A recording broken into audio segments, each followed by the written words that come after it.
Welcome back, food lovers!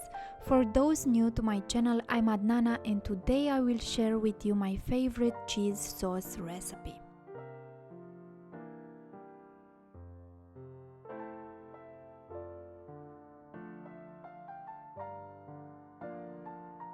Melt in a saucepan at medium heat 1 tablespoon and a half of unsalted butter, and once it's completely melted, add gradually equal part of the flour, which means 1 tablespoon and a half, and cook it at low heat, stirring or whisking continuously.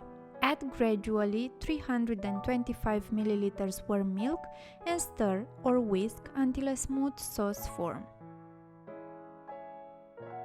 Cook it for 2 minutes until it thickens. Season with half teaspoon salt. Add half teaspoon dry mustard and stir.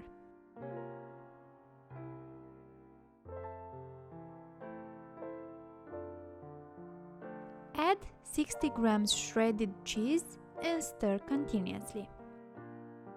Cook it for 2 more minutes and the sauce is ready to be served with nachos, French fries or whatever you prefer. Bon appetit, my dears, and don't forget to give a thumbs up and a comment if you enjoyed this recipe and you'll give it a try. Take care, with love and gratitude, Adnana.